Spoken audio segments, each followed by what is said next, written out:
reminder that at 11 p.m. Eastern tonight, Brian Williams will be doing his final broadcast of the 11th hour. It's mandatory viewing for all of us.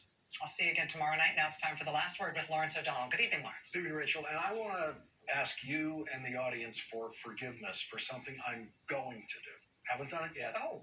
I'm going to do it possibly as early as next week. And that is the last line of this show every night, which is a line I wrote myself, is the 11th hour with Brian Williams starts now.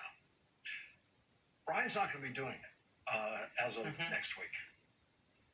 I'm going to say Brian. I'm going to say Brian Williams. I mean, someone else is going to be hosting. I'm going to, that name, I'll have them put the person's name in the teleprompter. I will memorize Ali Belchi, whoever it is who's doing it.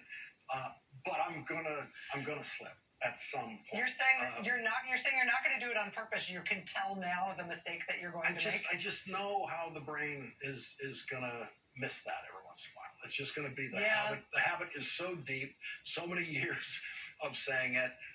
I'm going to miss him so much that I kind of don't want it to be true. It'll be a wishful statement that it's Brian at 11.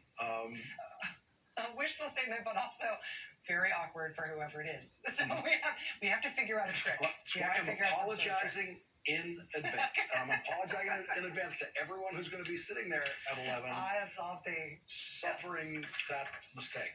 I wish we could just sit here for the hour, Rachel, and tell Brian's stories. And for me, the incredible excitement back in the early days of MSNBC, in the year 2000, for example, at the Republican convention, when I was in the booth with Brian, and that was, he was anchoring for MSNBC in the booth, and it was like being in the cockpit of a 747 with the pilot, and you have no idea what he's doing, and he's somehow able, during the commercial breaks, to have these very casual conversations with you.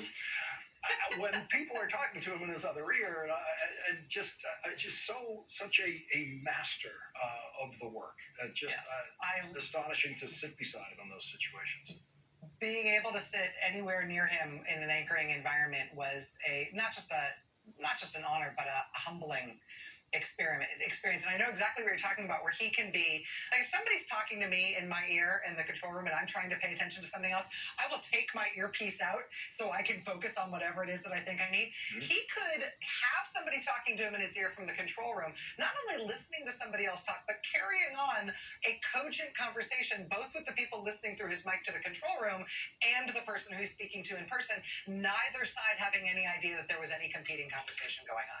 It's like, how does a human brain process things like that? I will never have those skills. And then there's the thing the audience never got to see, which is the Brian generated comedy during the commercial breaks. And it was I used to say to people, 20 years ago, who's the funniest anchorman? And it's like a trick question, right? Because anchormen are not funny. And Brian had not in any way publicly revealed himself with the comedic abilities that he has. We could go on and on.